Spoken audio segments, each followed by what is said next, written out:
여러분 안녕하세요. 혹시 길 가다가 꽃집에 진열된 예쁜 꽃들 보면서 와, 저런 색은 어떻게 만들었지? 하는 생각 해본 적 없으세요? 오늘은 바로 그 이야기. 우리가 어떻게 이렇게나 다양하고 아름다운 꽃들을 만들어내는지 그 비밀스러운 과학의 세계로 한번 들어가 보려고 합니다. 네, 맞아요. 여기 보이는 이 진한 빨간색 장미부터 저 영롱한 푸른빛의 수국까지 이런 아름다움이 그냥 자연적으로 저절로 생겨난 게 아니라는 거죠. 이건 뭐랄까, 인간의 노력하고 과학이 만들어낸 살아있는 예술작품 같은 거거든요. 자, 그럼 지금부터 그 비밀을 하나씩 벗겨보겠습니다. 새로운 꽃을 만드는 가장 기본, 그 첫 단추는 바로 교배입니다. 인공수분이라고도 하는데요. 쉽게 말해서 육종가들이 식물 세계의 중매쟁이가 되는 거예요. 이 식물의 이 특징이 마음에 드는데? 아, 저 식물의 저 특징도 좋은데? 하면서 최고의 부모 식물을 신중하게 골라서 짝을 지어주는 거죠. 자, 여기 장미 육종 과정을 한번 보세요. 아주 간단해 보이지만 섬세한 작업이에요. 먼저 아빠가 될 장미에서 꽃가루를 붓으로 살살 채취해요. 그리고 엄마가 될 장미에서는요, 스스로 수분하는 걸 막기 위해서 수수를 미리 떼어내버립니다. 이걸 전문용어로 재웅이라고 해요.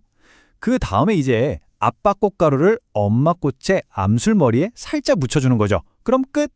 이제 나머지는 자연에 맡기는 거예요. 수분이 잘 되면 이 암술 아랫부분이 부풀어서 장미 열매, 힙이라는 게 되는데 바로 이 안에 완전히 새로운 유전자를 가진 씨앗이 자라게 되는 겁니다.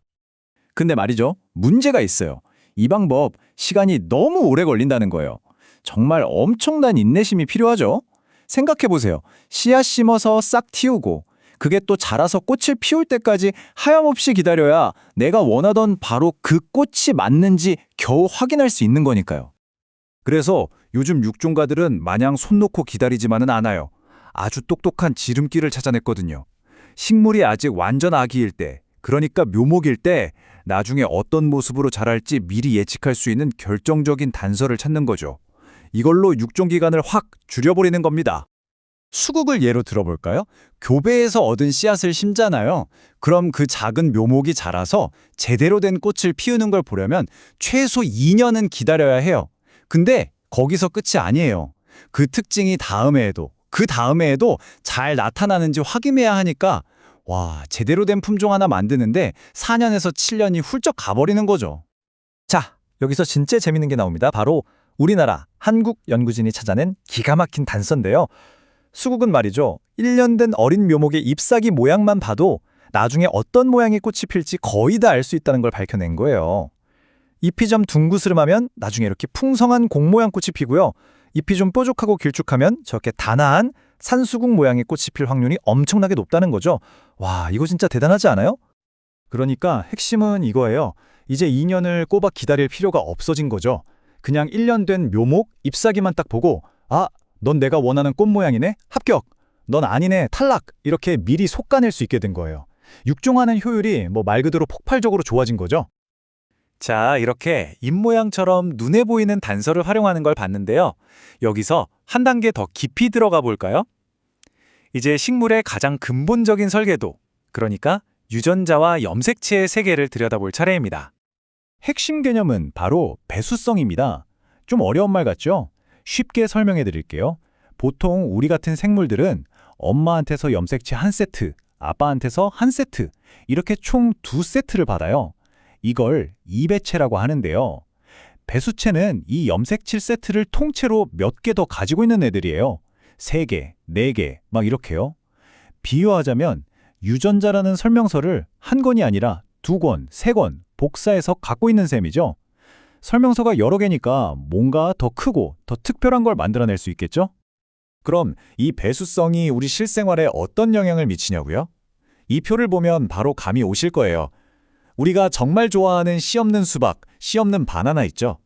얘네들이 바로 염색체 세트를 3개 가진 3배체예요. 염색체 세트가 홀수다 보니까 씨를 못 만드는 거거든요. 그리고 우리가 마트에서 사 먹는 그 크고 달콤한 딸기, 걔는 무려 8세트나 가진 8배체입니다. 그러니까 배수성이라는 게 식물을 더 크게 만들거나 씨를 없애거나 하는 정말 강력한 마법 같은 도구인 셈이죠. 이 배수성에도 종류가 2가지가 있어요. 첫 번째는 동질 배수성. 이건 되게 간단해요. 그냥 한 식물이 가진 염색체 세트를 인위적으로 복사해서 뻥튀기 하는 거예요. 말 그대로 같은 유전자가 2배, 3배가 되는 거죠. 그럼 두 번째, 이질 배수성은 뭘까요? 이질이라는 말에서 느낌이 오시죠? 이건 서로 다른 종을 교배시켜서 만든 잡종의 염색체 세트가 뻥튀기 된 경우예요. 가장 대표적인 예가 바로 우리가 매일 먹는 빵을 만드는 밀입니다. 지금의 밀은요, 서로 다른 야생밀 3종류의 유전자가 합쳐져서 만들어진 대표적인 이질 배수체랍니다. 자, 그런데 이런 경우가 있겠죠. 교배를 하고 배수성을 이용해도 도저히 얻을 수 없는, 아예 세상에 존재하지 않던 새로운 특징이 필요할 때 말이에요. 그럼 어떻게 해야 할까요? 과학자들은 여기서 멈추지 않고 한 걸음 더 나아갑니다. 그 방법이 바로 돌연변이 육종입니다. 이건 뭐냐면요. 방사선이나 특정 화학 물질을 이용해서 식물의 DNA에 일부러 상처를 내는 거예요. 무작위로 변화를 막 일으키는 거죠. 그러다 보면 수많은 돌연변이 중에서 이거 괜찮은데? 하는 유용한 특징이 우연히 짠 하고 나타나기를 기대하는 겁니다. 어떻게 보면 좀 확률 게임 같기도 하죠? 이렇게 만들어진 꽃들이 생각보다 우리 주위에 되게 많아요.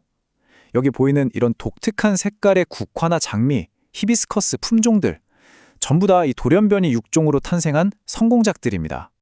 이게 얼마나 대단한 기술이었는지 이 숫자를 한번 보세요.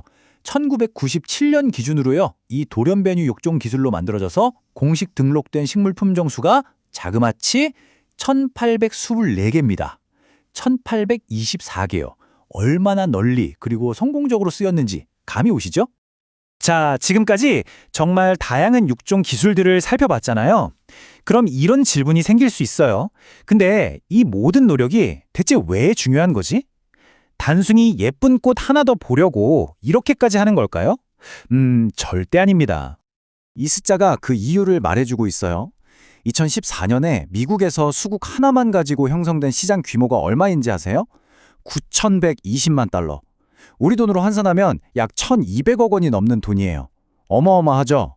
그러니까 새로운 품종을 개발한다는 건 그냥 예쁜 걸 만드는 예술활동이 아니라 엄청난 가치를 창출하는 거대한 산업이라는 겁니다.